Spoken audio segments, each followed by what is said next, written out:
right, my man. I see you got your hair all over your head, dog. So I got to ask you, braids, dreads, or the fro? Which look do you prefer? If you had to pick, the fro. The fro? The fro, definitely. Easy call. All right. Now, when it comes to you creating, would you rather write, record, or perform? Which one do you like? Which process do you enjoy the best? Performing, actually. For real? I didn't know that until I started performing. Like, cause I used to just always write, but my first time performing was just a few years ago. So when I first did that, I was like, oh yeah, this the move. Yeah, this is where I'm at. This is where I need to be at. I'm definitely coming back to that. I got some more I want to add. All right, what's your favorite shoe brand? Cause you know, in our community, growing up, being inner city kids, you know, it's all about what that swagger look like, man. Honestly, Nike. Nike. Yeah, Air Forces. I was really a Jordan guy. My dad was a Jordan guy. So he had me on Jordans. But as I got older, you know, sometimes you'll catch me still some Nikes or Air Maxes or something like that. But I tried to switch with the dress shoes now. Yeah. I have more different shoes now, but I was really a shoe head in high school. Like, I had all of them. All the shoes they coming out with, I've already had. You know, they just throwing them back out. I was like, I got those still stored away. Still stored away. They still in good shape too? Oh yeah, definitely. Especially those patent 11 leather ones. Yeah, man. The breads. Oh yeah, Concords. I got all those. They just still. I've worn them a few times. They never mess up. That's why I know. Cause I know you've been watching that Last Dance. Absolutely, dog. So I'm a junkie for that kind of stuff. Boy, I was watching that.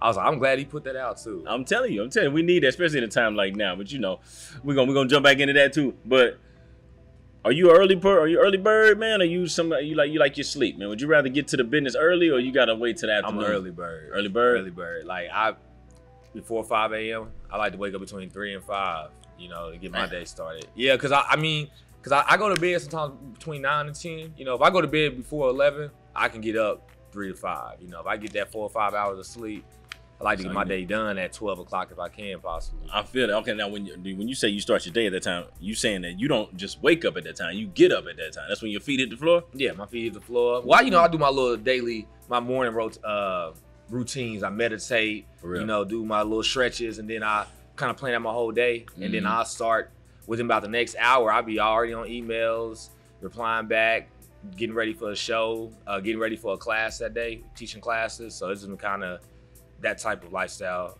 the last year and a half. Full plate. I like it. Last one. When the last time you lost a fight? You know what I'm saying?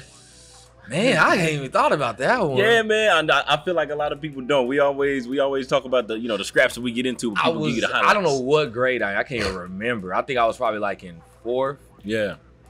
Maybe middle school, but it was these guys I was friends with. They was Middle Eastern. They was from Iran, actually, and they was brothers. Yeah. And I was cool with the brothers my age, but the older brother that was a year older, we always just got into it because of basketball. Right. And we got into basketball, and I was just running my mouth and shit.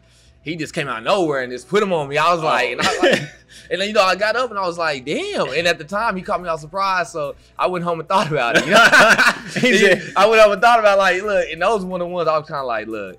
Sometimes you've seen those fights before. Like somebody's like, yeah, I don't even want none of this. That was kind of one of those moments where, and he was a lot bigger than me, but I could hoop, so I was just running my mouth. Yeah, and, it comes with the territory. Yeah, you gotta yap a little bit. And then that was probably the only time that I've been in a fight. Honestly, I didn't really get in too many fights growing up. I was kind of the one that avoided those. I feel that.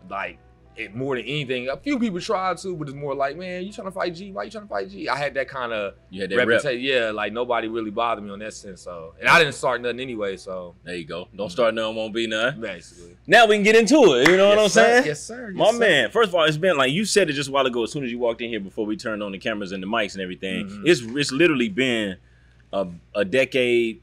And maybe a little bit of change since the last time we saw each other. 2009. Yeah. Exact. I think the last time I officially seen you probably was like November 3rd or 4th of 2009. Because I ain't been at USAO since November 1st. True that. So it's been, and it's crazy how time went by so fast. At that time, I'm 19, what you was 20 then. And I was like, I'm like, man, you think life is at that moment. You think this is all life. And then now you look back and you're like, man, I'm glad decisions after that. That's what really mattered to me. True that. After that situation, like True what that. happened. So it was just crazy. True that. Without, I'm not gonna dive all the way into the archives. I'll let you do that if you want to. But for the sake of the viewers and the listeners, just to let them know what we're talking about. I was at USAO around the same time that Greg was at USAO. We both were playing basketball. Your uncle, right? Your uncle was the head coach. Briscoe was there for 30 plus years, right? Yep. And so we're going through the preseason, getting ourselves in shape and all of that. And I remembered you from playing ball at Capitol Hill here in Oklahoma City. And then you got yourself in a little situation. Some bad decisions, got yourself in trouble. You ended up, for lack of a better term, being dismissed from the program, right, and from the school. And then I've watched you from a distance redirect your whole life from that point all the way to now. So to that, you would say what? Take us through as much of that as you want to. Well, I got in trouble for selling weed. What's legal now, it was illegal then. Definitely illegal then. And if I would have knew what I knew then, I would have had my own dispensary. I would have, because that's how I thought anyway. Because I run my own business now. I work for myself. So at that time, I guess like I didn't see the world for really what it was. I was kind of brainwashed. My father didn't go to college. So my uncle Bubba Briscoe, they brothers. He went to college. He did his thing. But growing up with my dad, he didn't go to college. So that type of lifestyle, getting money, I was like, I'm gonna get my money. I'm gonna get this and that. So I've always had that mentality, even though I was always blessed because of my talents. Like I was always able to get play basketball, get away from things, But just at USAO, I thought I couldn't get touched. You got to think you untouchable. And small town. It wasn't even because my uncle, because it was just more like, because I was doing stupid stuff before then. It was more like, I did it for so long and never got touched that I thought like, okay, I can just continue doing it. You get addicted to it. You like, oh, I'm gonna do it one time. Oh, I'm gonna do it twice. And then after that decision, after I got in trouble for that, it wasn't even the fact that I got kicked out of school or I got arrested for that situation. The thing that got me the most was how people reacted that was around me. So when I was like moving that way, like in a negative way, like just that role model, like the image I portrayed at that time. Everybody was rolling with me. Everybody rolling with you. But even after the fact, they was still rolling with me. But when I like switched, my mom was like, "Hey, something ain't right." Like, let me start thinking more. I started reading more. I started getting more into like, I read about the Black Panthers. I got into all of them. Huey Newton. I started reading about Stokely Carmichael. I started reading about this stuff. I started talking. They might want to hear me no more. Right. And I was like, wait a minute. So I started getting more confused. I was like, nobody told me to chill out, Greg. You out here doing some dumb shit. Like, you got a scholarship. You playing at your uncle's. Nobody said nothing. But then as soon as I got in trouble, and I was like, you know what? I don't want the next person to get in the same situation. So I'm going to bring more awareness to myself. Yeah. I think that would kind of surprise me the most. People was like, you want to be positive? They didn't care when I was about to go to prison or get killed or just any situation that goes down the road. Nobody sat me down, or no friends or outside voices was like, hey, chill out. But soon as I started being positive, and that's when they want you to chill out. It was like I was getting DMs, random, hey, you need to chill out, man. You talking too much. And I wasn't, at that time, I was talking about white supremacy, but it's obvious now. But now that was 2010, 2011, what is 2020 now? Now it's okay to talk about white supremacy because everybody talks about white supremacy. Like, just because of Trump. Right. It's like racism is out there. So at that time, I wasn't mad at the system. It was more my decision. I was like, man, I was really brainwashed. Like, I was living that typical hoop star, lifestyle. Had the rims on the car. I was having fun. Had my little 2 little cars. You was stereotypical. Had the women. I was like, man, to the T, man. And then it bothered me because it was like when I got in trouble, when I got arrested, them cops was like, oh, we got another nigga. You know what I'm saying? Like they was saying that. I was listening like, damn. And I didn't, hearing that at that time, I was like, man. And then I don't even mention names, but the people that was around me at the time, one of the guys that was a teammate too, it showed me that, everybody can talk, but when you get put on that pressure, it just, because I didn't say anything. I just, was like, because that's my first time ever being in a situation like that. So, my parents like, don't say nothing. Yeah. So when you say no, you didn't say anything, meaning you didn't speak on anybody else's situation but yours. No, I didn't even speak on mine. Gotcha. Like, I just let my lawyer speak on it because at that time, I didn't know how, I didn't think of it as a big, like, you know, it was marijuana in 2009. You didn't think it was a big deal, but they blew it out of proportion because my uncle was athletic director. My auntie at the time, she was working for the DA, so she had drama with the DA. So our last names are McPherson. So when they seen that name, they jumped onto it. Not saying what I did was wrong, like regardless. But I know they like really blew it out of proportion. So it made me like more aware of it. You know, like friends, family that I grew up with. You know, you know when you play basketball, so everybody, you know, all them teams you play for. I don't know if you notice this, but as you get older, you start to notice like. It was a lot of racist players you played with, a lot of racist parents, like that, how they felt about certain situations when it came out to equal rights. And like, or this guy got shot. And I started noticing that with my teammates, former teammates, parents. They was just like, you know, they just threw me down the drain. Oh, okay, I knew, you know, and it was like they was ready for that type of image, you know, and they're just waiting on you to slip so they could be like, aha, I knew it. So it kind of that whole, like, to wrap it up, man, that whole journey was honestly like a journey itself. Because at that time, I didn't know who I was. I was just living, having fun. But I was able to get, like, attention, but in a negative way. So I was like, if I could use this shit in a negative way, I can do this in a positive way. So it took me years to figure it out. Because through that time, you know, people making fun of me. People, like, you know, I was on some self-love, positive shit 7 years ago. They was like, this nigga doing some positive shit. Like, that's how they was talking to me. Like, they clowning me. I don't know why we look at that as corny. I don't know now why. It's like, you gotta be that way. Well, if you're not that way, it's kind of like, why are you not that way? You know? And so I just stayed consistent through the years. I knew eventually, like, what I was doing was going to come to a new wave. You know, it's always new trends. It's always new stuff. Just being in, like, originality, being yourself, learning. So now it's crazy because now I do a college tour. You know, so, like, I'm in college and I got kicked out of college. You know, so it's just like, that's why this is actually my first time actually telling this. So, because people ask, like, what happened? You know, and then, because they'll look it up. Some people will look it up. Yeah. I happen to be one of the cats. Yeah. Be there with me. And, you know, a few other people that we went, you know, play ball with actually experienced it too. And I think, and it's kind of a stereotypical thing. Like, most time when you get in trouble, you shift. But I actually didn't shift right away. It took me a few years to kind of like, is this what I want to actually do? Or am I, or I'm just doing this because I was scared because of what happened. Like, was it I had PTSD? Because it traumatized me to be, you know, locked up for 3 days in Grady County, no phone calls. I'm like sitting there like, dang, you know, like, what do I do? You know, in that type of situation, you see it on movies. And then, you know, when they talk about, we're going to give you 20 years, we're going to give you this. And I'm like sitting there like, 20 years? I was just at basketball practice 2 days ago, you know. Halloween was the night before. You know, I'm having fun. Like, so... And then being around y'all having fun, it's just kind of like, you know, the night before we having fun. Next day, it's like my whole life just shifted. Then I think what really got me when I went to class the next day, Coach Metcalf's class. And everybody was in class, and I went to the lunchroom with y'all, and the security guard was like, hey, you got to get off campus.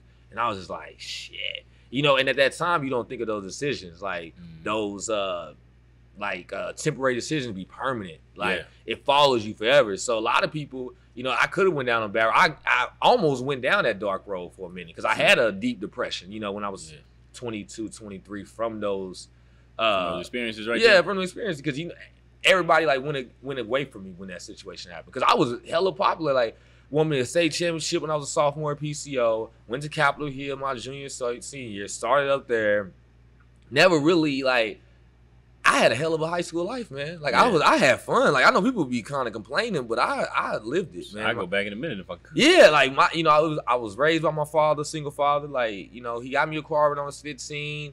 He treated me like, you know, we was friends. You know, I had discipline, but he didn't really, like, I didn't have curfew and stuff. So I had a hell of a life, like high school life. So when I got older, you know, all that, you know, and it's over with, you kind of, man, you're going to a depression. Like, what do I do now? How do I recreate myself?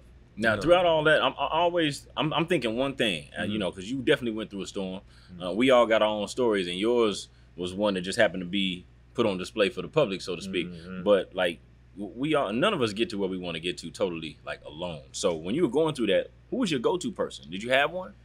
at that time, the girl I was dating, she was actually the player at USL, Courtney. I don't know, you remember Courtney Brock? You remember Courtney Brock? I do. She was actually like clutch, man. Really held it down. When I first got in trouble, she let me, use her car because they took my car. She helped me, get a phone before I got a job, because I got a job maybe a month out there at AAA. But were you back in the city at that point? Yeah, I went back to the city. Okay. And I got me a job, and she really helped me out through that point. And then, obviously my parents were there, but really as friends, she was there. And then when I met my ex's parents, it was funny because it's been 10 years, so I had another ex. Yeah. Her parents were really really a loving parents. She was Hispanic and white, so the mom was white. That was the first time I've actually really seen a white person give me unconditional love. Felt it more. I'm this ain't more was talking to me on that level. Her brother, that just that love and level. I never had that around that. Right. My family, how sometimes people's families, they love you, but it's more conditional. Yeah, it is. Conditional love. So her family really shifted me. They invested in me to go to California when I moved to California. I remember that phase. And I mean, without them, I wouldn't be able to go to California. This before I started growing my hair. I went out to California, and before I went, I asked them. I was like, "Hey, I really want to go to California." I told them my dream. They knew how I moved. They was like, "We'll help you. We invest in you to go out there." And then when I moved out there, I decided, I was like, you know what? I'm gonna grow my hair. I ain't gonna cut my hair no more. That was 4 years ago. I'm not gonna grow my hair no more. I'm gonna stick to what I'm doing. And that was really my motivation. Cause I was like, man, they invested in me for 6 months to come out here. At that time, nobody was really believing in me. So but that paid off to where I made $33,000 in t-shirts in 8 months, selling t-shirts on Instagram, man. It was just crazy, yeah. To the point where I had to learn about filing taxes because the IRS sent me a bill hey, yo, you need to pay something because I was like, what? I was like, come on. But make a long story short, them two, and then my girlfriend now, I met her right before I moved to California. And that was my last little stage. I was like, yo, I gotta get into this. I gotta step into this. Cause most people, they look at artists or teachers or whatever, they kind of look at it as they put an age limit on it. And oh, you trying to do music? Yeah. Oh, you trying to do poetry? If it don't pop for you at this point, then you need to move on. And it changed for me because when I went to California, I seen a different angle. But me and her went out there. She was the one, rocking with me, believing in me, and putting ideas into it. I tell people if you got a good woman by your side, they be giving some dope ass ideas that we take credit for, but they be the one in public. I'm gonna take credit for it. I'm like yeah I came up with that but other than that, man, she's to this day she's helped me with that. So did she go to California with you? Yeah, she went to California with me. She's from here. She went to Grant, so she went to US Grant. She graduated the same year as me. Birthday is a day apart. We met after that though, so we met 2014. And it was just a random meet, man. And then we met after Cowboys. You remember Cowboys was popping? For real? Yeah, I do. And it was on Wednesday, and we met, and then we just linked up, and then we started talking because our birthdays were the same. Right. She was a cheerleader at Capitol Hill. I don't remember. I mean, not Capitol Hill, Grant. I don't remember. We don't remember each other at that time. So we was kind of how did we not see each other? We probably did. Right. Just didn't know who you were looking at. And then it just kind of been, history since. Building that. I feel that. Man, it sounds like you really started picking up traction, with your merchandise and your brand and everything when you were in California. Is that correct? Yeah, California. What brought you back? Honestly, because I figured it out. I figured out how to, because I haven't worked for myself. I haven't had a real job since 2011. I quit AAA. I worked with my experience here and there, but I've been entrepreneur. I've been investing, taking risks. So going out there really showed me yo, I can do this, because I was making hella money out there in California. And I was if I was making this money back home, I would be killing because I had the cost of living. That's right. I didn't have no friends out there. I didn't have no crew out there. So I didn't have nothing. So it really gave me that opportunity. I got to step into this. I went to LA Film School for a year. So being out in LA Film School, seeing, everything like that, it kind of just motivated me. Then looking back at home, I seen it was a blank canvas here. I was like, man, this shit, ain't nobody doing none of this. I mean, it had some lanes. And you know, big respects to like Urban Roots. Even now, Dope Poetry. For sure. At ICE, you know, like, I love what ICE is doing in general, just for the culture. But as far as just a whole, like you go to LA, you go to Dallas, there's so much stuff going on. Right. Bigger as far cities, as bigger culture. markets, all of that. And I never seen when I came back, I wasn't thinking about poetry and chill. I was thinking about, you know, branding myself with music, branding myself with clothing.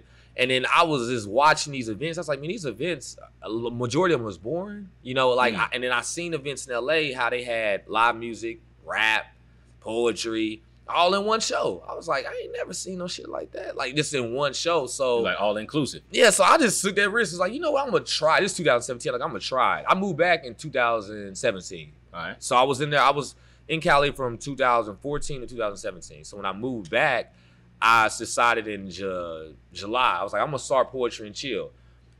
Didn't know, I've never thrown an event in my life, never hosted an event. Right. I just got out of stage fright, you know, like my first performance was what, 25? I'm 30 now. So yeah. I just stepped out of that. So I'm like hella nervous. Threw it over to Bobo's in the shopping center. Yeah. You know, I threw it over there because at that time it was Black Wall Street. So I knew the guys that gave me the venue for free. It was about 65 people in there. I was like, damn, who are all these people? So it actually was jumping. So long story short, the next one was like 100. I was like, who are these people? So then the next one after that was at Bistro 46. You know Bistro? Mm-hmm. That was capacity. That was 250 plus. The next one was another capacity. And it started getting big. I was like, and I didn't know how it really happened that fast to me. Like, people might have seen it differently, but I was just doing it. I didn't expect it. I guess that's why it happened like that. And then it grabbed onto where we started working with kids. You know, high school kids started showing us our events, trying to perform. And then I hollered at my brother Anthony. He's like, hey, man, how can you teach these kids? Can you do a workshop? And he was like, man, I think I can. You know, I come up with something. So we together came up with a curriculum.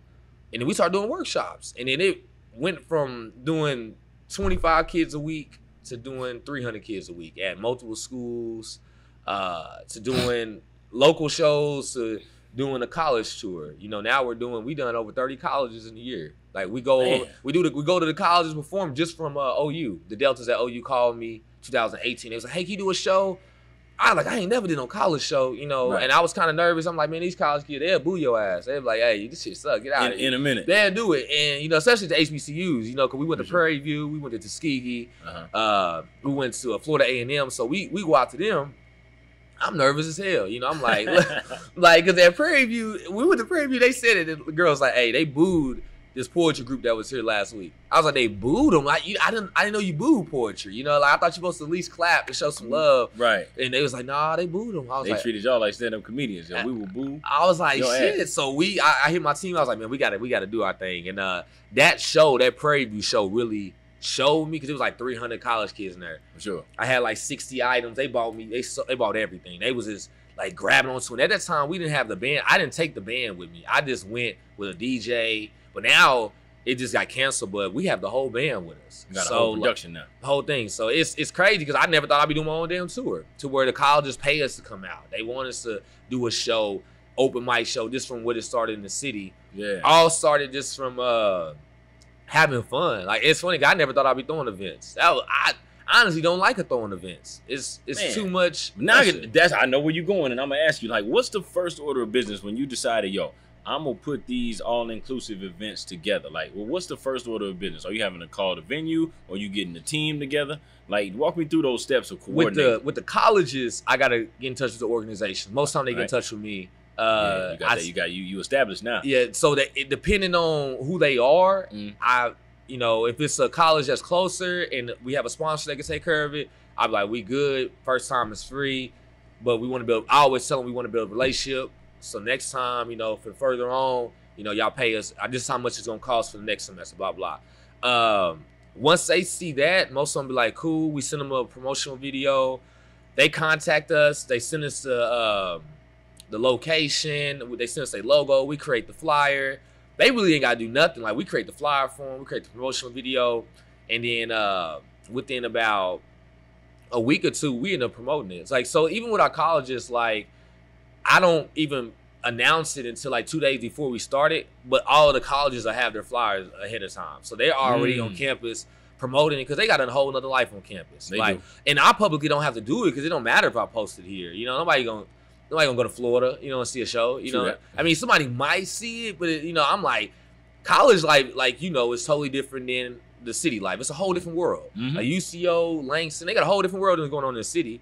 So like going to those colleges and getting that energy and that type of feedback is like really dope. And then like local shows, a lot of people like Oklahoma Contemporary, Factory Obscura, they'll reach out to us, try to collab with events. Last year I did local events where I was doing open mic events.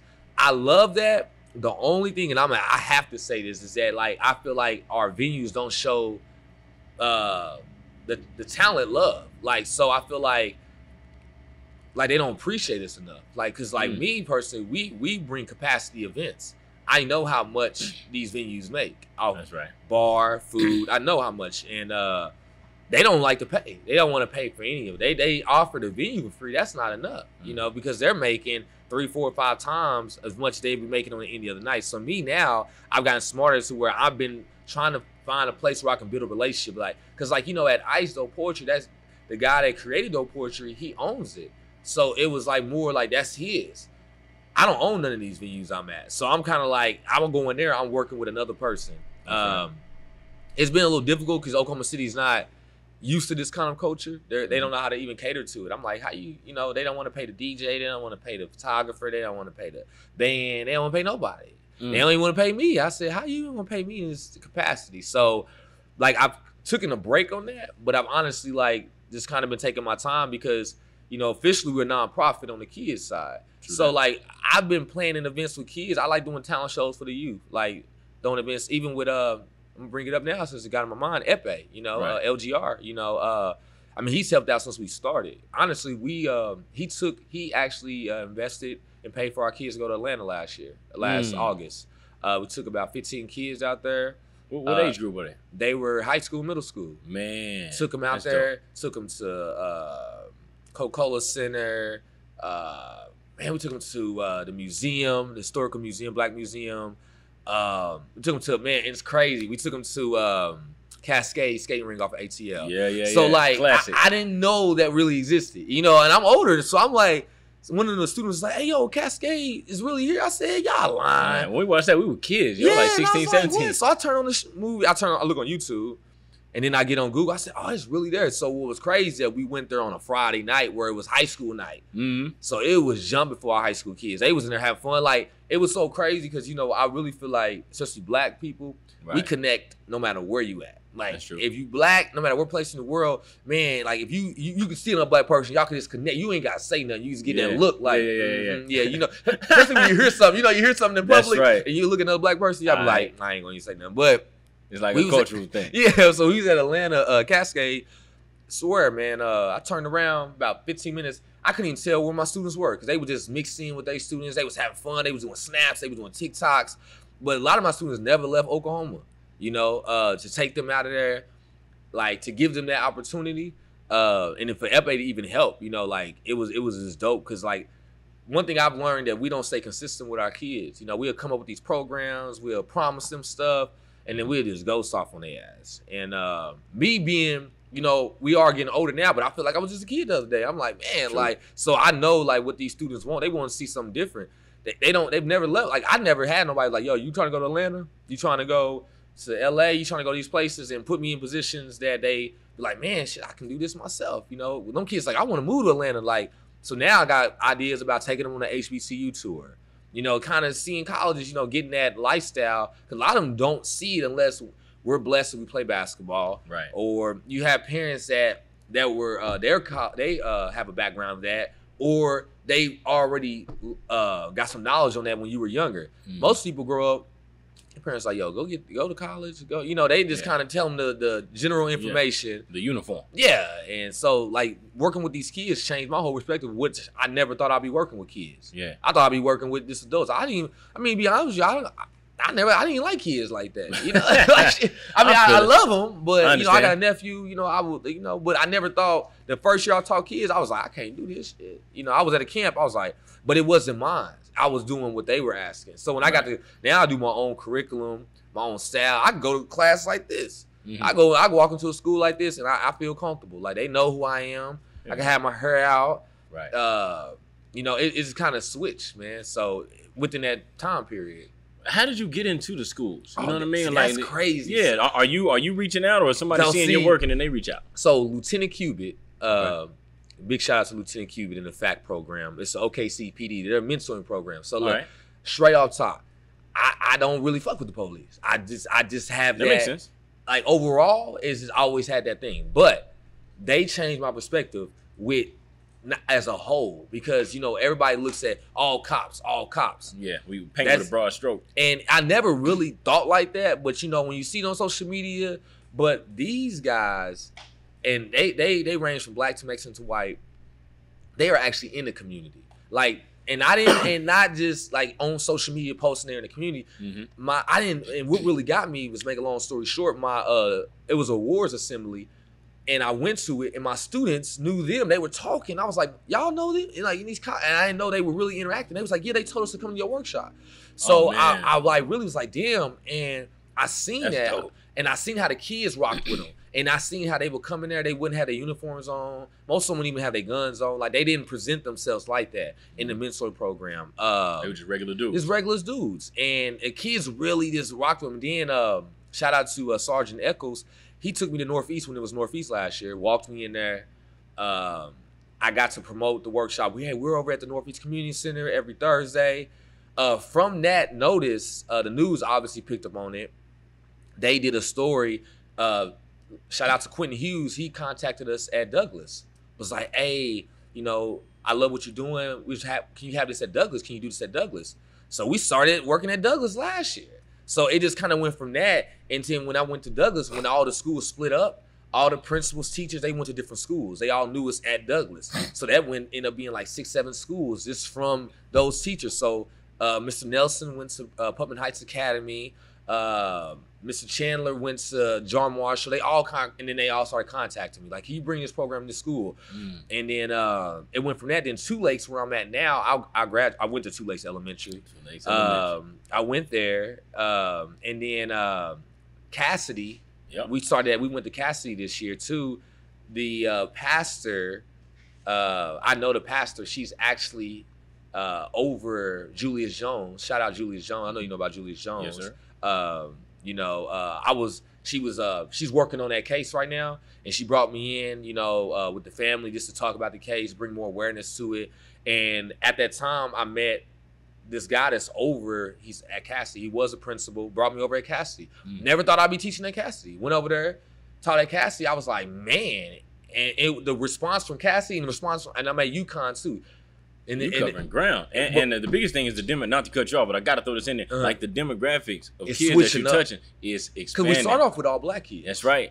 And then, you know, my first stepping out of that was at UConn. It was those kids, I was like, how is this going to be? How you going to identify? And one thing I read this article, and it was like, having a black man teacher is powerful because it breaks that narrative, that stereotypical narrative when you're teaching all white kids, all Chinese kids, all Mexicans. They don't never see black men in authority level. They look at us like they're not used to that. So when they see that, it kind of breaks that stigma of racism. Because now they're listening to me. They're happy, Mr. G, you know, it don't matter what race they they don't even look at it like that. Like because I always promote self-love. For sure. And that's universal. Like everybody can relate to that.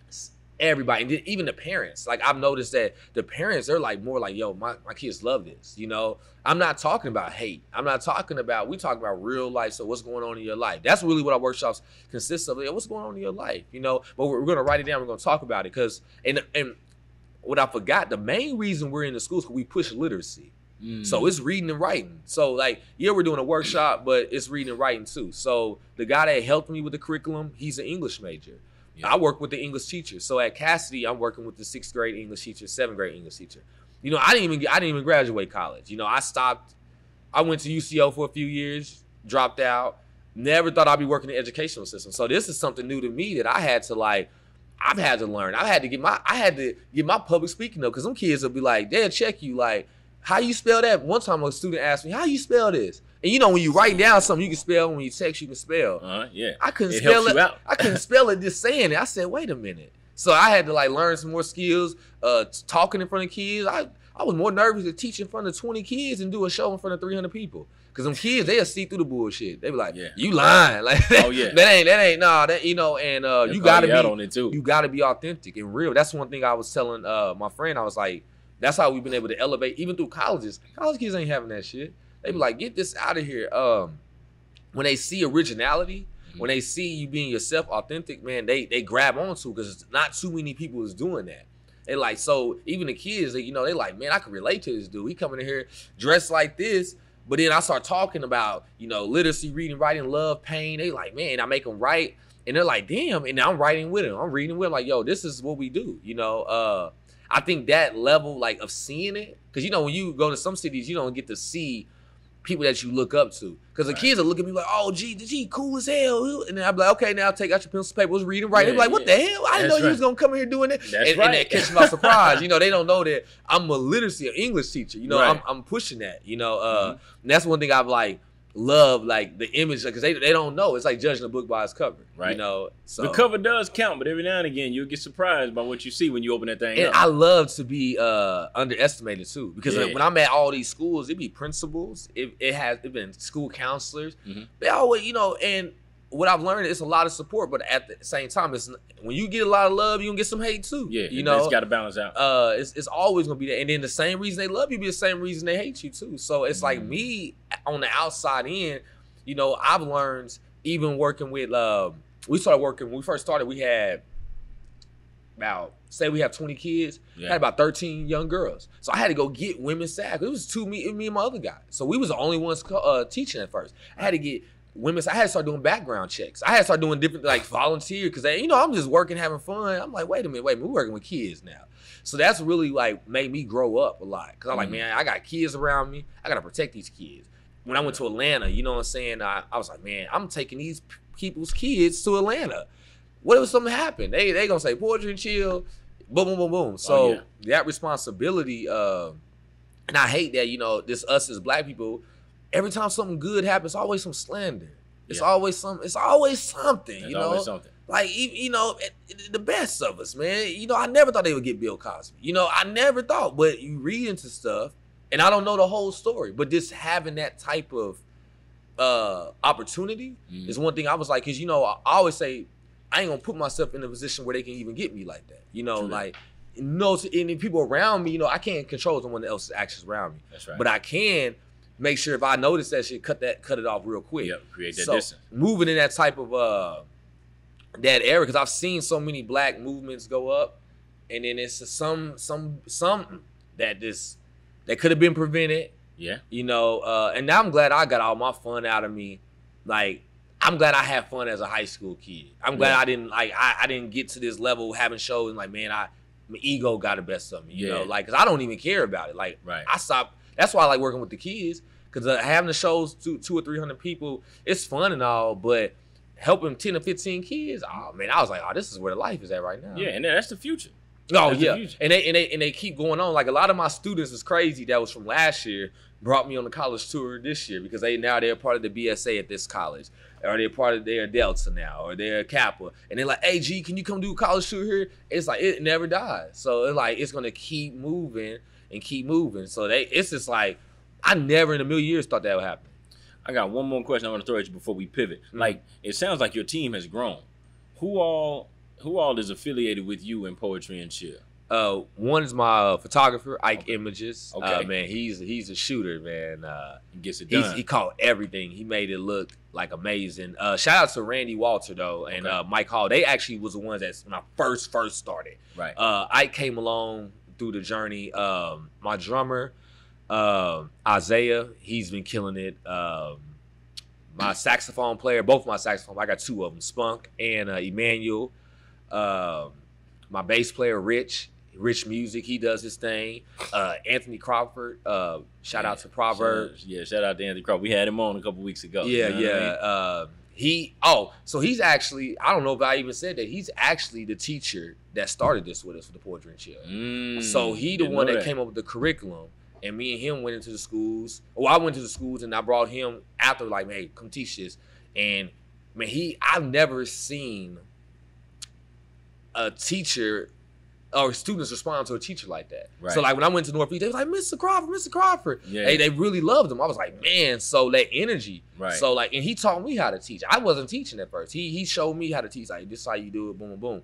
So, but he was one of the first people to perform in my shows. He went on tour with me.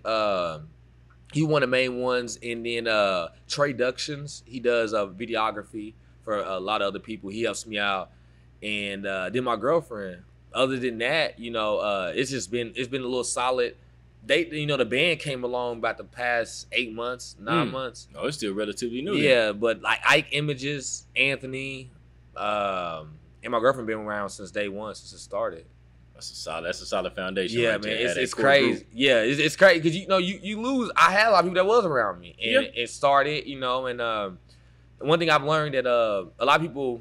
And you probably have had this too. A lot of people try to push their dream on your platform. Yeah. You know, you like, hey, like, build your own platform and then you can do whatever you want to do. But if you're going to come on my platform, it's going to be some rules and it's going to be some stuff. Because, this was structure, yo. Yeah, but a lot of people didn't like that, And Port and Chill is like, for the community, it's not mine. It's like, like even Port and Chill, I've never promoted myself personal projects on Poetry and Chill's platform ever. Like when I'm at my shows, I perform my music, perform what I do because I have to give a show. But I've never I didn't start performing. I don't know if I've ever said this. I didn't start performing at Poetry and Chill until this past summer. So I did about. You were just a maestro? I'm just hosting. Just hosting. The biggest shows of my life, I never performed it. I watched. I let other people get it. And I can dig that, bro. And because at that time I was like, man, I'm trying to get this going. Yeah. So once it got going, the last summer I was like, man, okay, I'm gonna start performing. That's when I went on tour and we started doing those shows. But before then, I was letting everybody else perform. So like it wasn't even about me. I wasn't like nobody even knew I did music or I did poetry. They didn't even know. They thought I was just hosting it. It sounds like it still ain't about you either. It's bigger than you.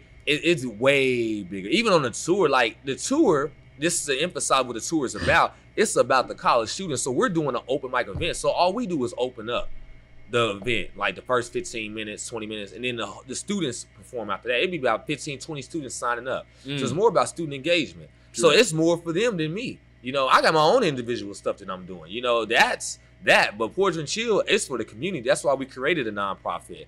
And that's the most selfless thing you can do is create a nonprofit because it's no longer yours. It's for everybody. So I created that just so we can get more grant money because everything we was funding ourselves.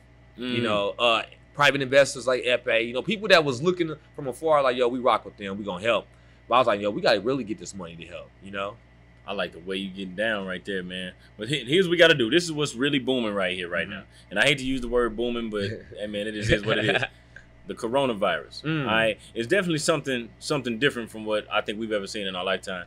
And it just kind of, I want to say it came out of nowhere, but then again, there are rumors that there were signs of it earlier in the year that got ignored by the powers that be. And so now we're dealing with it in a real way. I still remember where I was whenever I got the word that pretty much everything was shutting down. I know you had a hell of a lot lined up for this spring.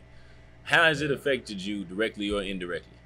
We had to cancel our tour. So we was halfway through our tour. Oh, it had already started?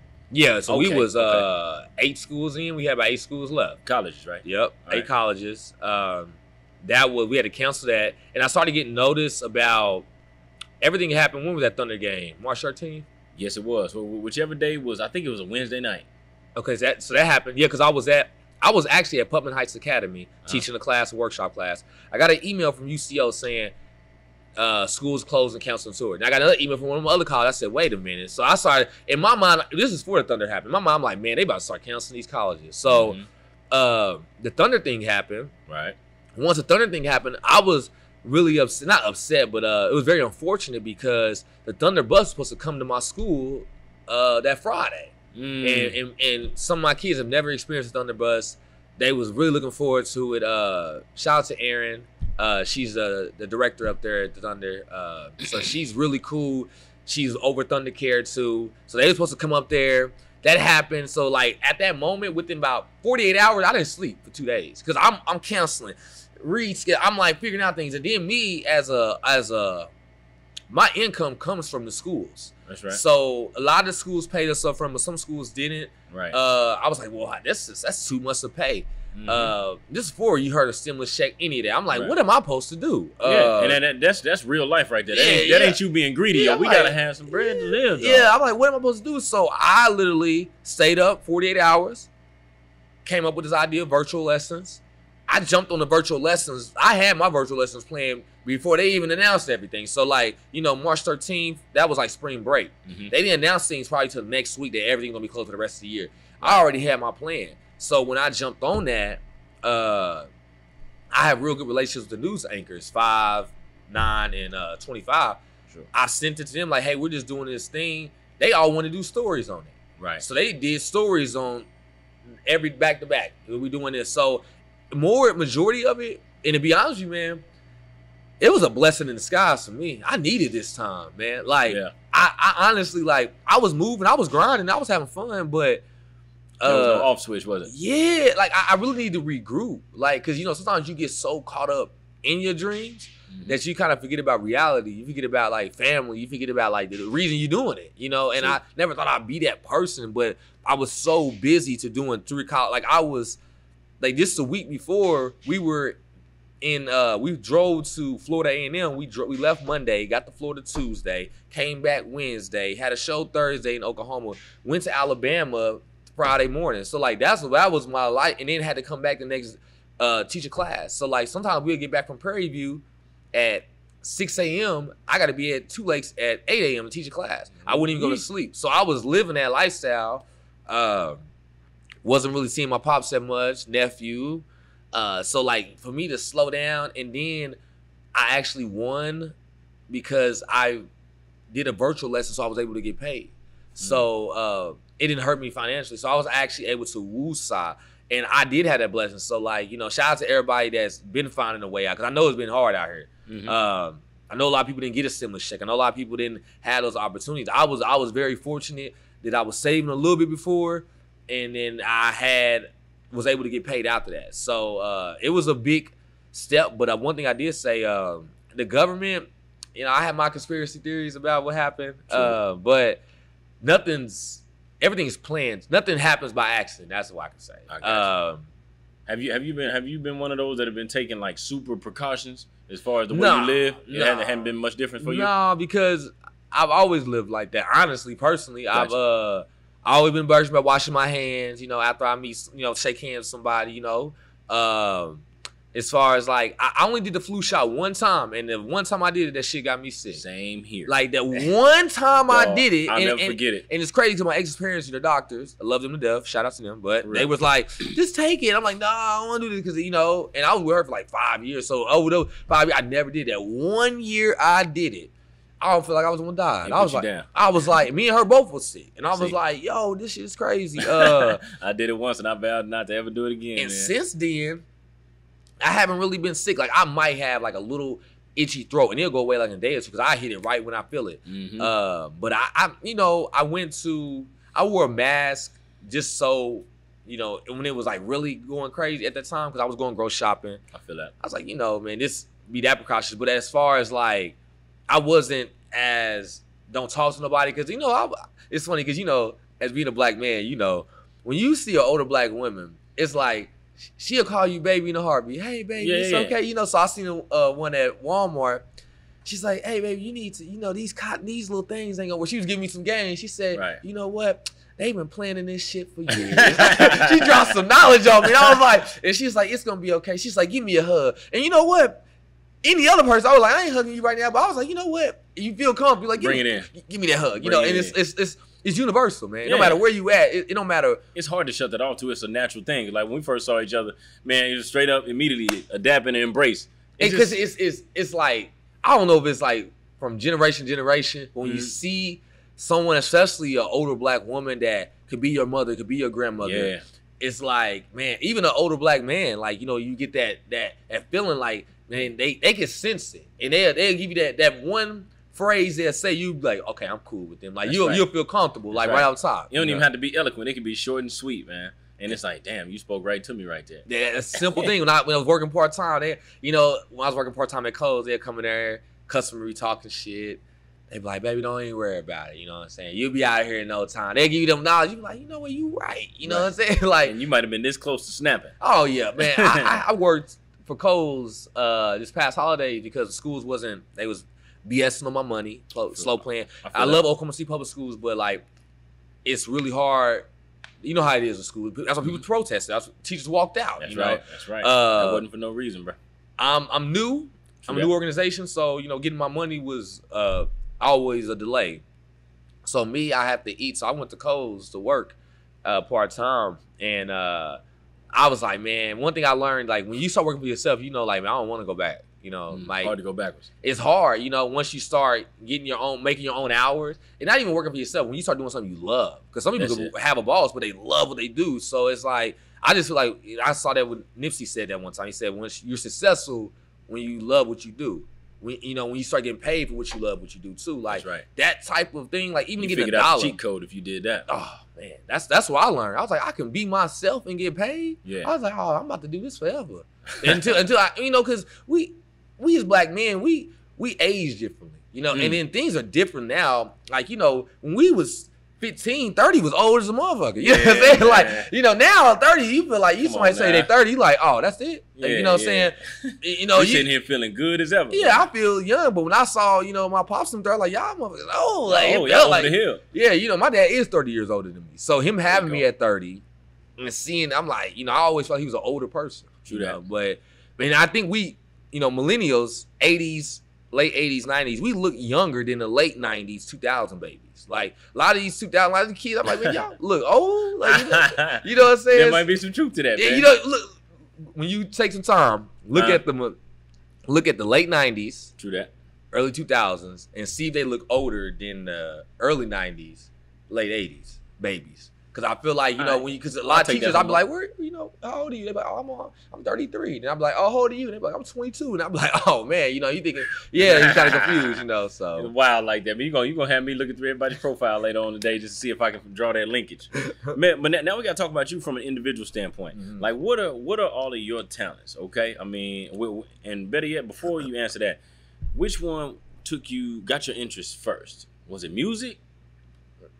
Poetry. Poetry was first? Poetry when I was like elementary. I still have one of my yearbooks. Back when it wasn't even cool yet. Yeah, I was just writing. Well, really storytelling. Like I was about 3 of my teachers, I got the yearbooks too. They was always like, keep writing. At that time, I don't know what they talking about. I'm like, I'm just writing. But I was always able to, you tell me something, I can put it on paper, So even at a young age, I was like able to do that, but I didn't really, and then I could hoop though. So there you go. When you can hoop and you black, they're like, boy, go hoop. Like, you don't do no damn poetry, you rapper, so. And to be honest, that's what a lot of us would prefer to do anyway at that point. And hoop, because that's what's hot. Yeah, it was hot. So I was like, I'm gonna go hoop. So I did poetry on the side. Everybody, my friends, people that grew up with me, they know I rapped. They know I did poetry. We be in the car rap. I bust a little freestyle. But poetry was really my first love. Rap, and what a lot of people don't even know, this rap stands for rhythm and poetry. So, like me, I did my history check on it. Like, I love rap. So I got into it, but to be honest with you, man, I didn't even know if I could do it because I didn't know if I could perform. Like, I was writing poetry, I was writing music, and never performed in my life. And I was 24 years old. I was like, what the hell am I supposed to, like, if I get up here and can't do it, So getting on stage, switch it up. So now, like, my favorite thing, like, I feel like my best, I can't even say right now. I feel like I'm gonna be a better performer, because my whole goal is to actually be an actor. That's why I got braces, because I didn't get braces until 3 years ago.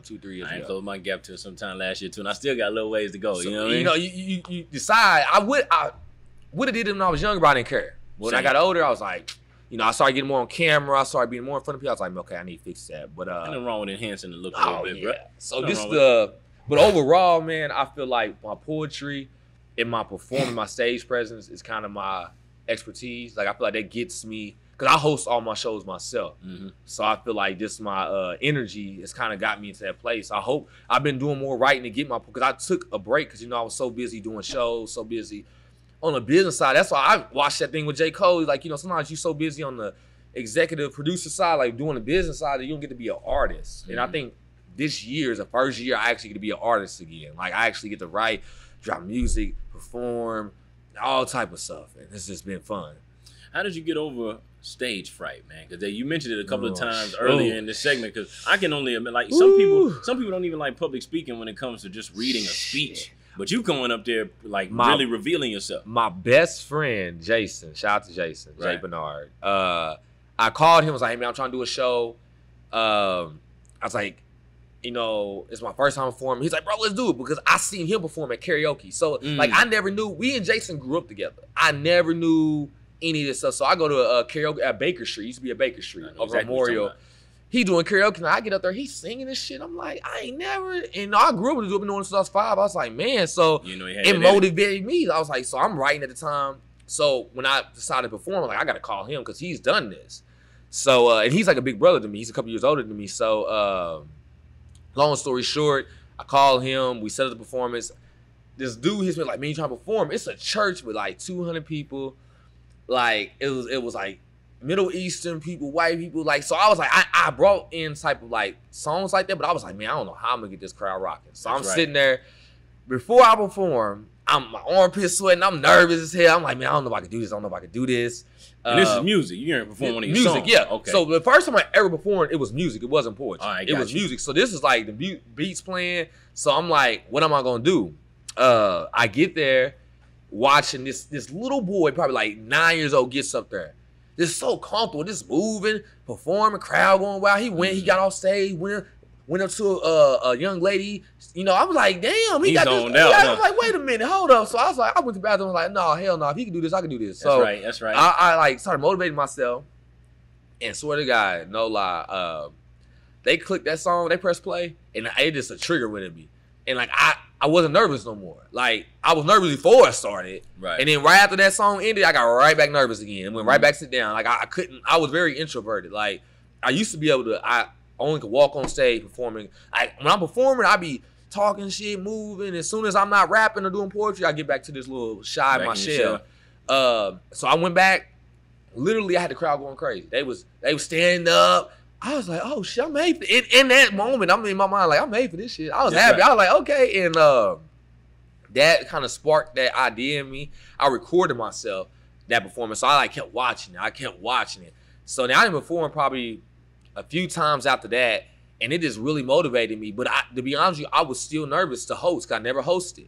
Because I performed, first time I ever hosted a show, I froze. Like I went up there, they gave me the mic, and I never knew how to talk, like how I'm talking to you. Right. I couldn't just get on stage and talk in front of a crowd of people. Like I only could talk if it was a performance, if it was a rap. So I went up there, I froze, man. Never will forget that. It was 2015.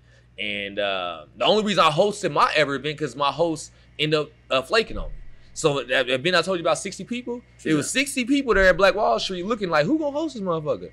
Right. I started hosting it. My cousin texted me like, nigga, you know you hosting right now? I said, nigga, I am hosting this shit. I said, you know what? I got more comfortable. Then I started, you know what? I'm gonna host this shit. So that it kind of like happened by accident. Right. You know, from doing that helped me with teaching.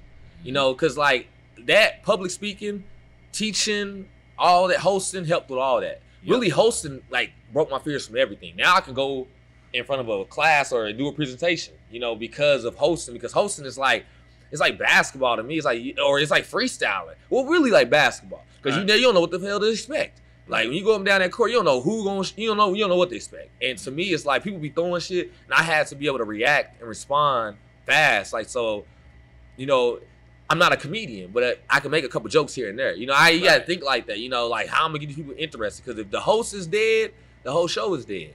So that energy level, so that like really taught me. So that. It went from that like happening so fast, and honestly, I didn't have no other choice. I didn't feel like going back to work, or like not going back to work, because I was going to get my law degree. I was going to get a criminal justice degree, and I was going to go take my LSAT and go to law school. There you go. At that time, it didn't feel right. I was like, man, I can help more kids if I tap into my individuality and I become that dude. Because at that time, you know, he's younger than me, but I was looking at Chance the Rapper. I was like, man, he's that dude to where like, yeah, he talks some shit here and there, but he is Chicago. He's a Chicago public school system. He has a nonprofit. Like I've seen what he was doing. Right. I said, man, that shift is more than me trying to help some kids once they get arrested. Right. You know, and then I'm trying to help them get out of jail. You know, let me help them before they even get there. Yeah, let's be preventive. And I knew my skills, and you know, you see me at USAO, I always had eyes on me. Yeah. But it was the wrong shit. I wasn't showing them shit. So now I was like, man, let me show them a little something. Let me put them on the show now. Y'all thought I was cool then. We'll see. And it took time, you know. At that time, we were, 19, 20? Yeah. You know, niggas was clowning. Yeah, but then as time went on, now I'm teaching their kids. Now their kids are in my class. Reinvented or their little brothers are in my class. And they're like, wait. And now this stuff is, because, you know, you'll go to my class. I'm a positive dude all day.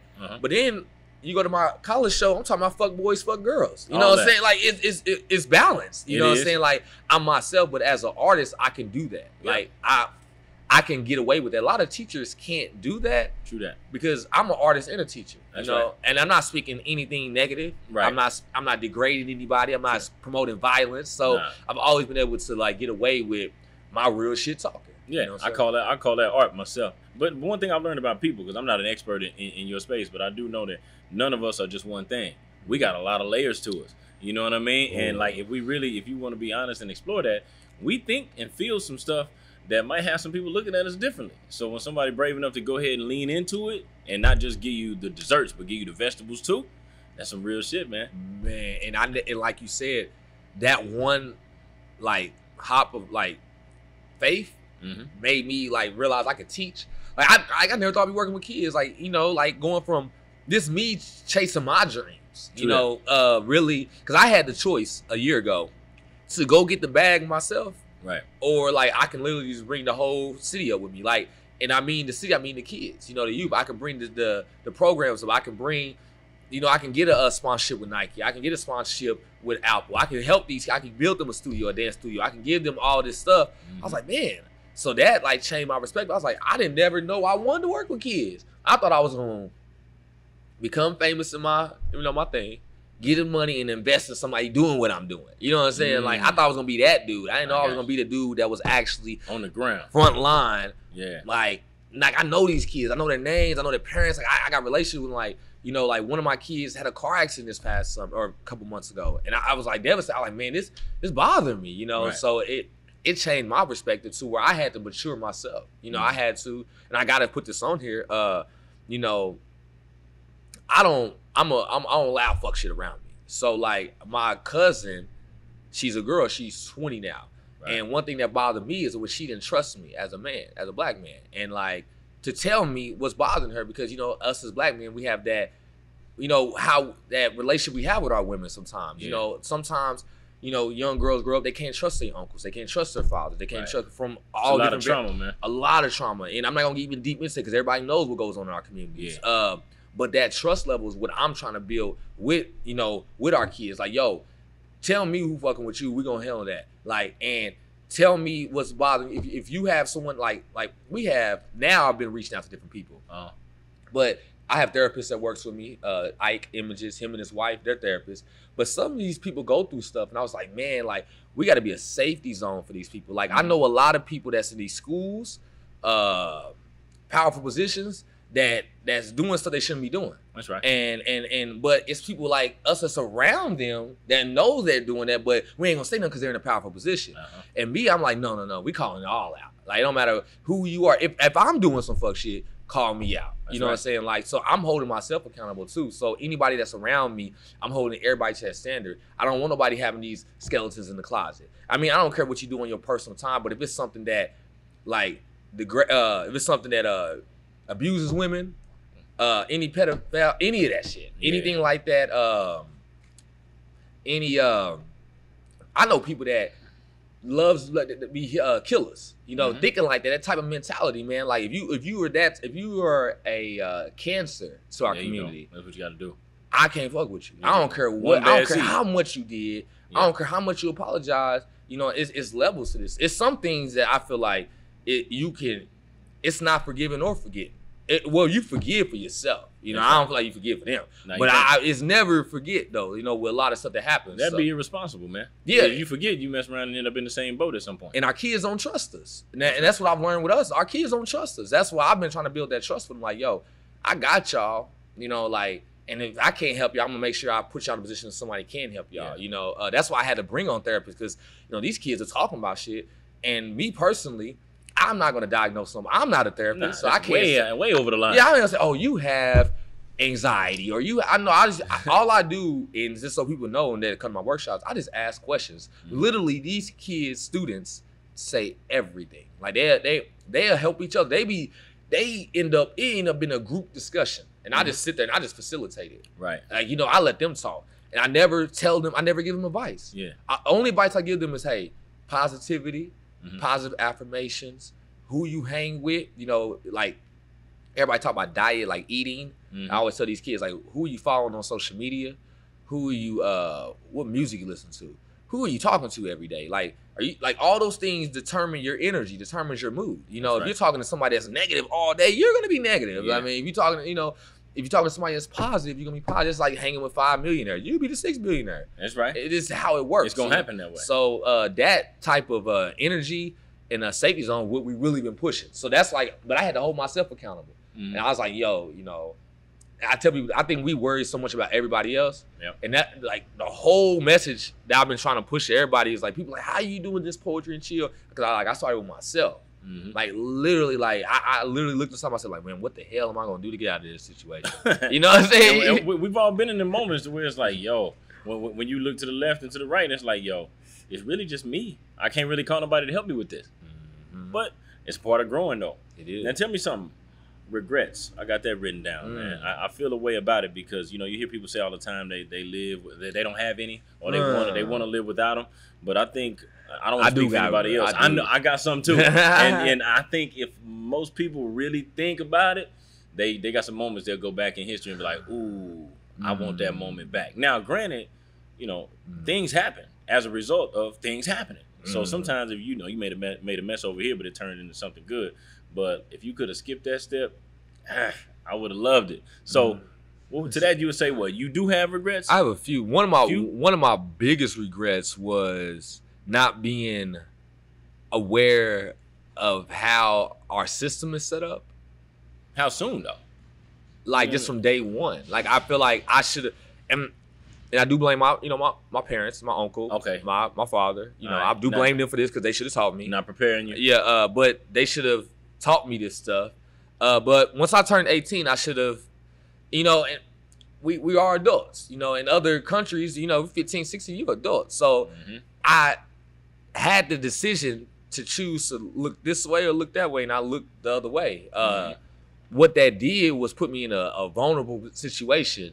What was already like, Grady County is the most, how Grady County is. Yeah. So like me, I wasn't educated at all. Like if I was educated, I would have that would have been the last thing I would think, because I knew that's what they was looking for. So that was my biggest regrets, not being educated on like where I was living at, like the battleground. Because we grew up, when we talk about racism, we talk about people getting locked up for wrong things. We talk about stuff, but then when you get older and you hear about Julius Jones, you hear about these cases like, oh, that shit real. Like this stuff, people are like, this system is fucked up. Like it's cases after cases after case. I know you probably seen Mercy. It's so many cases, and Julius Jones, it's thousands of him. Yeah, thousands of him. Like it's just in the same situation. His case is getting out there, and it's still to the point. What bothered me was his case is that big. It takes 5 minutes to arrest you, 30 minutes to put you on the news, an hour the whole city, everybody know. Takes you 20 years to get out. Like God, so that's hard to explain. So the answer to that was my regret, not knowing the system and not knowing where I grew up at. Like I was kind of just uneducated, and then. The second regret I have is not tapping into my individuality at a young age. Like at a younger age, I didn't start this until I was 25. So I'm 30 now. So now would you say you started it that late because you didn't know, or you ignored it? I was scared to do it. Scared to do it. Like I was running for myself, and then I always could hoop, but it was so crazy that I didn't want to hoop. Like when I went to USAO the year before, I didn't play basketball in college. So I graduated from Capitol Hill. I was like, I just stopped loving basketball like that. I understand it. I went to USAO, and I wasn't gonna play at USAO, and I went there, and Coach Metcalf was talking shit. He was like, yeah, man, you might could play with these guys. I was like, nigga, what, bro? I was like, bro, and you know, me at the time, like, bro, nah. And I had that mentality. He just poked you then. Yeah. I was like, man, you know, and at the mentality, I was like, I told him, I was like, I'm gonna start if I play. Like, I had that mentality, like, out the wild, like the way I played deep, like I knew how I played. So I was like, so I had to like, literally, I took a year off of basketball. So I had to like up my game at USAO. Like, I had to start working out again. I had to start getting into it. Me and you know, Phil Harris. Oh yeah, man. You know me, yeah. Shout out to Phil, man. He went to Star Spencer, man. So like I had to really up my game. I didn't really think I was gonna play basketball, you know. So I went sidetracked. What was no? But is it? Well, I'm gonna stay there for just a moment. They kind of pushed it on you, but you were talking about how you were running from yourself. Oh yeah. You know what I mean? Yeah, I was running from myself because of basketball, and then and every time I would run from myself, they'd be like, go who? And I'm like, man. And then like at the end of the day, it was fun. You know, you get out of you get better opportunities. I got to experience things that a lot of people didn't get experience just from hooping. You know, but I kept running from like what I really wanted to do. So when I would like do poetry and I do rap, and people be like, hey yo, you know, Greg, come hoop, nigga, you doing some poetry, bro? We don't want to hear that shit. And I'd be like, man, I really want to do this, you know. Yeah. But it wasn't cool though. But I was scared to be myself, like, cause you know when you decide you want to do that, you have to pick a lane. And at that time, I was like, I don't want to do like twerk music. I don't want to do. I'm not a gangster. I don't move like that. Like I ain't moving. So I had to like find my lane. So that took like years to find. It took me like making so many mistakes. But I wish I would have started at 20. Cause like now, like, you know, I'm 20. I started at 25. And I get to 30. I was like, man, that 5 years was boy. If I would have did that 5 years ago, boy, I'd be good. But one thing I can say is that those mistakes matured me. Because if I was 20, I would have fucked this all up. Really? Like, oh man, you weren't mature enough to have it. Well, I couldn't imagine being around colleges. All these college girls at 20 years old, 21 years old. Cutting up. Man, I'd be in some damn trouble. Like, you know what I'm saying? Because this is a life. You young. Yeah. Like, you know what I'm saying? But being 30 and I'm at a college, you know what I'm saying? Like, get my picture. Let's make sure I'm business. That's all I am is business out there. Right. Like, that's why and I grew up because I've had so much fun. So I think, like, it's always pros and cons in situations. But I think that, and then the last regret I have is believing motherfuckers about how they felt about me. Like, people would say shit, and it wasn't about what they said, is that I believe them. Like, you know, you'll get mad, like, these niggas is hate, or these people hate. Nah, you believe them somewhat. Like, it's something about what they said that triggers something in you. And I believe that my old friends or the people I was around that I was lame, or I was, or why G acting like he weird now? Why, you know, like he acting on some hotep. You know, they used to call me Nation of Islam. They used to make all these jokes. Yo, Black Panther, you this and that. And I'm like, I wasn't none of that. You know what I'm saying? But people fear what they don't understand, though. And that's what I learned. Like, I was like, damn. And it took about 2 years for me to realize. I was like, man, these people they're not even taking time to actually see what I'm even talking about. They just like, they see something different. And now we look back, now people like, now they got kids and they're unhappy. And then like me, my life has not been perfect at all. Like, you know, you go through your trial tribulation, but one thing I can say, like, I'm happy with all the decisions I've made since I was 25 years old. Like, the last 5 years, everything I made, every decision I made has been what I wanted. Not because of a girlfriend or because of a family member. It was all like, what do I truly believe? And that really like changed everything to now. Like now, you know, friends come back, they hit you up eventually, like, hey man, how you been? And, you know, I show love, you know, but nobody I grew up with has ever like supported my stuff.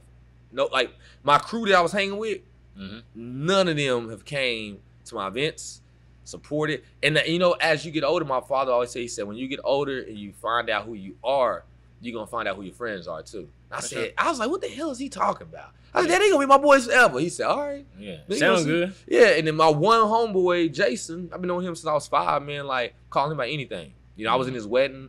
Like, and that's that friend, you probably got a friend that you ain't not talked to for months, years. Call him, nigga, what your dumb ass doing? You know, yeah. Like, this on some, like y'all just talked yesterday, you know, exactly. Just pick right up where you left off. It's that love, it's that unconditional love. It's like, it's no conditions on, like, they don't expect nothing from you. They just happy to hear from you. Like, let's chop it up. Let's kick it. Y'all can kick it really hard that day and might not see each other for a whole nother year again. But y'all got to kick it And even though y'all might say, and y'all might get off the phone, bro, I'm gonna hit you up tomorrow. Y'all might not ever talk for 6 months. That's right. But y'all know, I know he grind, I know he good. But if I know if I need something, I can pick up the phone. Like, cause we got these little funny things. I'm like, Code Red. He be like, all right, give me 5 minutes. He'll call me. Like, we've been doing that since we was kids. Code Red called me. Code Blue. Code Yellow. Like, you know, hit me up. Code Yellow mean call me when you get a chance. Yeah. Code Blue, like, hey, I need to talk to you, but it ain't that important. Code Red, like, nigga, hey, bro, take that break. ASAP. And I need a bit right quick. Like, I need you. Yeah, that's dope, man. And here's another thing I think that we gotta be careful of doing. I don't know if we allow ourselves or each other the space to grow a little bit. Meaning, like, if we and you friends and you violate, you do something that you do something that's foul. Now, there's levels to it, to everything, but you do something that we really can come back from, but I just cut you off and just put you in the you ain't shit category as if you don't have no room to grow. And I'm thinking about that while I'm listening to your story, because, dude, you did a lot of transforming from 20 to 25 and then again from 25 to 30. So just imagine if you had a friend at that point in time that you didn't necessarily do right by, and they just put you in the you ain't shit category, but look at you now. You see what I'm saying? Well, I think that's what my ex did. Really? Yeah, because, like, she did it to where, you know, her friends, her crew, her sorority, they all, like, unfollowed me on social media. Yeah, he was a bad guy to everybody. Yeah, they had a persona on me. But then, like, I mean, like, you fast forward, then I'm at UCO, and I'm performing in front of them. And they're like, and then they look on TV, and they see on news, and say, like, wait, hold on. And that's why I always say, like, what you do on the outside don't really mean what you do on the inside. Because what people say about me, like, you ask somebody what they say about me, who is she, like, that is really what carries my weight. That's why I'm able to get into school. That's why I'm able to do what I do, because I have that good reputation, even from women. Like, working with college, I work with nothing but women. They all know me. They all give me respect. Women know all the shit. They know all the drama. They know everything. They know who's doing this, who's doing that. So, like, and women talk just like men talk. But having that positive energy when it's a word of mouth, because word of mouth is still the biggest promotion. It is. Like, it ain't never gonna stop. It ain't never gonna stop, because, like, so many people talk Poetry and Chill that's not even on social media. They just see the logo. I seen that, or I heard that, and that word of mouth is everything, man. So, like my friends, that time period, I think I have open arms for them. You know, I think it has been a little awkward, because, you know, from what way I'm looking at it, and I don't know if this is true, but a lot of them was making, like, they was joking, clown, like, this dude on some weird shit. So they thought, like, I was gonna go down that path, but then it ended up working. And so I think a lot of it's more like they was disrespecting me or talking about me behind closed doors. So now they can't congratulate me publicly. You know what I'm saying? Because now, you know, a lot of them talk about you, like, oh, man, look at G, that nigga on some weird shit, man. Him getting arrested, fuck this whole mind up, man. He on this, you know. And then they see the end goal. That's why I love going back on my Facebook memories. Boy, I love that shit. Because I used to talk a lot of shit on Facebook. But I used to say what I was going to do. Like, that's why I screenshot it. Because, like, 5 years ago, I said it was like, stay consistent. You know, they're going to laugh now. You know, but eventually they're going to catch on what you're doing. Because if you stay consistent with something, they're going to have to respect you. Yeah. Like, if you stay consistent, like, man, he's serious. You know what I'm saying? So I think that was really my thing. And then a lot of people had that bad image, but they couldn't, you know, you can't, if you have it's because of what we experienced, like me and that person. You know, like me and my ex, we had a situation. You know, me and a friend, we had a situation, but couldn't one say, yo, this person that bad. I think that's why once they see it on social media, once they see me there, it's always love. I don't have no, like, issues, like, beef with nobody. Like, oh, man, I just don't rock with him. You know, the only person that I haven't talked to was the guy, I'm not gonna mention his name, was the guy from USCO. That's right. You know, and the only reason was because of that was because I learned a valuable lesson. That everybody's for themselves. In a sense, and everybody ain't your friends. You will learn who your friends is during that time period, and not that I blame him for what he was doing. You have to protect yourself. You got to do what you do is best for yourself. But at the same time, me as a man, because I believe in karma, I would never throw someone under the bus to make sure I'm straight. You know, because you know, at that time, you know, it could have been so many people thrown on that bus. So many people, you know, so many people. A lot of people, you know what I'm saying? And but I personally protected that because that was what was said. You know what I'm saying? Like, they asked me, I was like, no. They was asking me names, they asking me everything. They even asked if my uncle was involved. You know what I'm saying? Wowzers. And, you know, the president at the school thought my uncle was involved, you know? Like, to where, you know, he almost, you know, lose his job, you know? I'm like, why would he bring me to school to sell some weed? He make this much money. You know what I'm saying? I'm thinking in my head, but, you know, everybody thinks that stuff. So, over time, you get wiser, and, you know, and I got love for everybody. You know, we were young at that time. We were a lot younger. True that. So, as of now, like, I was like, man, you know, I would never put myself in that situation anyway. Again, to be like, man, this person rat on me or anything like that. But just learning from that, man, you know, whoever's the loudest in the room is usually the most scariest and quietest person. And that's how that person, like, he was really, you know, he was on that. And I was like, okay. And then it got down to it. And like, and me, I wasn't about that life. Like, when I got learned, I said, oh, no. That's why I don't understand. I was like, no. Like, this ain't me. Because it wasn't me. And I think that really what woke me up. Because, you know, it's been 10 years. Yeah. So I don't think people know this. Like, 10 years from now, like, next year will be officially when everything. So I didn't even go to court till 2 years after. Right. So, like, for 2 years, I didn't know what the hell was going to happen. I'm working in school. They still talking about, you know, sending me to prison for some little Reggie weed. Yeah. And now that I'm older and more wiser, I would have got a better lawyer. I would have got all this stuff handled. Because, like, I'm like, weed, get out of here. You know what I'm saying? Like, but, as you know, we in Oklahoma. But now it's legal to where it's like, you say weed, they're like, what? Weed? Get out of here. Like, cops don't even care. Like, no one cares. You know, even because I work around district judges. I work around lawyers. I work around cops. The Oklahoma CPD, you know, they wrote me a letter. You know, they vouched for me because that issue had happened when I worked with the schools, you know. And they vouched for me, said, we vouched for Gregory McPherson. He works with us, boom, boom, boom. So that was my main thing is having, because I learned that it don't matter what you know, really who you know. That's right. So, like, you know, and a lot of them don't run my background, but if they do, oh, okay, I'll send this letter from the lieutenant of Oklahoma City Police. They're rocking with me and vouching with me, like, and they're you know, so that's how I started using that to my advantage and building those relationships with people, you know, people that's in that field, because they'll try to hold that on you forever.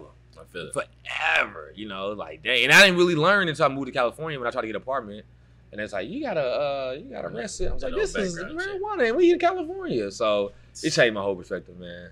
This is how we're gonna put a wrap on this thing. I want you to plug everything you got, because I don't want to shortchange you on nothing. I know you got your hands in a lot of things, a lot of moving parts at one time. So what does the rest of the year 2020 look like for Gregory McPherson, all right, and Poetry and Chill? Granted, you know, the world gets back to normalcy at least a little bit. What's the rest of your year gonna look like, man? Give me everything, all your tours, all your plans. I want everybody to know what's really going down with you, because we gonna support. So I was gonna do open mic events again. I'm kind of 50-50 on that in the city, just trying to find the right venue to cater to the culture. I feel that. I am doing some summer camps. I'm teaching some summer camps as it's coming in as a contractor. We might, depend. I'm kind of trying to see how things go this month and next month to see if we want to do events or do workshops. Yeah, I don't want to put that risk out there, so I'm kind of just waiting. I have been talking to all the colleges, so I got about 15 colleges planned for the fall already. For the fall tour, but we just they on standby too. Some of them are not going back to the spring, so we have a spring tour too. And then other than that, we are officially a nonprofit, so we're coming up with our own curriculum. We are virtual, so we're gonna have virtual workshops off top, so people can do it virtually. I just now dropped off, before I came here, I dropped off 106 packets. We created packets for the students that don't have access to internet to do our lessons. So we gave them an 8-week lesson. So they got lessons for the whole summer. So I'm creating these packets through the whole summer doing that. Doing the open mics, college tour. And then me personally, I just dropped this project called G-Mix. It's called G-Mix Playlist. So like, you know, remix, but I call them G-Mix. My name is Gregory. So I just call them a little G-Mix. I do remix to my favorite songs that people, you know, request. I put it on SoundCloud. That's on SoundCloud now. I'm actually dropping 2 more songs to that. I'm doing a cover or a remix to Feel It in the Air by Beanie Siegel. I know you know that song. Right. Classic. You Got Me by Erykah Badu and the Roots. I'm doing I got a cover on that too. I did a remix. I'm actually dropping a video live band video, like a Tiny Desk video. Yeah. With that this Thursday. So that's on SoundCloud. It's gonna be on YouTube. But that kind of is just building momentum. I have a project that I've worked on. It's called Poetry. It's part 1. I'm dropping part 2 this summer. I was gonna drop it around this time, but social distancing kind of stopped that. So, but that project that I talked about, Poetry, it's on iTunes, Spotify, App, all that. So, Tidal. The part 2 will be on that too. I'm really working with the schools to kind of bring this stuff to it. I've been working with different artists. I promote, like, my whole project is promoted on the tour. So, like, that's how I push my music is during the tour. So I go to the tour, I push it, like, so it's been working for me doing it that way. And then at the end of the year, I'm gonna drop part 3 to my 3-part project. Called Poetry, right? Yeah. So I go ahead and name it, and you can just cut this part out because I won't tell you. But it's part 1 is Poetry. Sure. It was more about me tapping into who I am, self-love. Part 2 will be called Art. It's gonna be more about individuality, originality, being your authentic self, tapping into who you are. Also, and then part 3 be called Music. But the way I'm gonna do, let me go back. The way I'm gonna do art is that I'm going to use, as far as painting, all different type of ways of showing art to express through the project. So, like, I'm gonna have a video, a show to emphasize that through the project. So when you listen to the project, it's gonna be like, it's gonna give you that message of, like, tapping into yourself. But it ain't gonna be like some like BT edited type shit. It's gonna be some, like, this is HBO type shit. You know what I'm saying? Like, yeah, unfiltered. I feel it. All different angles, especially the shit that goes on in our community. And then part 3 is gonna be music, but it's gonna be I'm basically showing how music brings everybody together, no matter what background you are. So, like, you know, you watch TikTok videos, you'll see a Korean doing some damn dance to our music. You like, but on a normal day, he wouldn't fuck with us. You know what I'm saying? Yeah. Like, if we was just walking with him, like, we walk by him, we wouldn't talk to each other. But music brings people together. That's right. So I'm using music through the schools I work with, the music teachers, different kids playing instruments to bring that. So it's gonna be 3 parts. So it's all gonna go together. I'm gonna send you the link, but I have a music video that's gonna go to it. So it's just kind of been a project I've been working on personally to build the momentum for my first official album, but it ain't gonna be till November of 2021. So, like, I'm that guy that I've been building momentum, and I wanna be able to drop my own personal projects, and then I just want to be on Netflix movies for the rest of my life. You know what I'm saying? Because Netflix is taking over. Like, that's right. I study. Like, Hollywood is just going down. Everybody dropping shit on Hulu, Netflix, Facebook, YouTube. Like, so, like, that's my ultimate goal, is to get into acting. So this, you know, music thing is a personal thing right now. So this end of the year, I'm finishing all that up, and then we're gonna have the tour. Obviously, get ready for the spring. We're gonna have a talent show, our anniversary. I'm gonna send you to our 3rd year anniversary. So this is I'm only in my 3rd year. Yeah. So, like, a lot of people think, like, man, you doing a tour? You doing all this? This is only my 3rd year. So my 3rd year anniversary is November of this year, November 14th. Right. I'll send that to you. We're gonna have the schools. Last year I had Douglas Marching Band performing. We're gonna do a dope event like that. Bring most of the schools workshops together, because our workshop, it'll be 2 years around the same time. So other than that, man, we're gonna just keep elevating. I'm learning as I'm going through this process, this journey, learning from all my mistakes. I don't dwell on anything. I know that. I've learned to, like, accept it and move on. And this year is more about myself. Last year was too. I'm focusing more on myself, even though I'm focused on a brand. But, like, I was trying to cater to adults, and it's hard to cater to us sometimes, man. Right. But, like, catering to the youth, they're more appreciated, the colleges. So I'm like, man, I'm gonna focus more on that this year. Other than that, man, just have some fun. I'm gonna have some shows. I'm gonna invite you to. I'm gonna have a release party with my live band. Something like more intimate, small, like a little live experience of what I'm doing. Yeah. Kind of want to bring people into it. I feel like me personally, I want to bring people into the world. People see it on social media, but they don't actually. When you actually get a taste of it, you're like, oh shit, okay, this is why they come into the kitchen every night, okay? Because you know, people don't know why people rock on Poetry and Chill until you see it. You're like, man, I see them on the news. I see people posting. I see all these shirts. Why is they fucking with this shit? And like, to actually see what we do would be, like, the best experience. Like, I feel like you have to, like, experience it to like know what's going on. Other than that, it's just word of mouth. You don't know, you know. That's right. Mm-hmm. Well, bro, I gotta say, man, I don't want to sound like I'm just way older than you. I only got you by a year, man, but I'm proud to see the transformation that you made, dog. Appreciate you bounced it, back. Man, right? I appreciate. Hey, you know keep what's covering crazy? your ground and keep when shining that light, I seen your bro. podcast the first time, I said I'm gonna talk to him. That's one day. right. That's when right. I seen it, cause I was telling my old lady, I was like, man, cause I was sounding like I went to college with him. That's right. I was like, he knew me at that time. I was like, it's funny cause he's seen me. I was like, and it's been so long that it's like it's memories now. True. But I was like, man, he seen me where it was like night and day. That's right. Like I couldn't Big difference. I couldn't sit here and talk that. Even like, my uncle, Bub Briscoe, he's like shit, like you fucked up, but like, hey, you bounced back. You bounced back. That's the kind of like mentality. He didn't personally say that, but like the way he looked at you, like, okay, I see, because he always hits me up. He wears a poetry and chill. I made him a Drover one, the color of they. Yeah.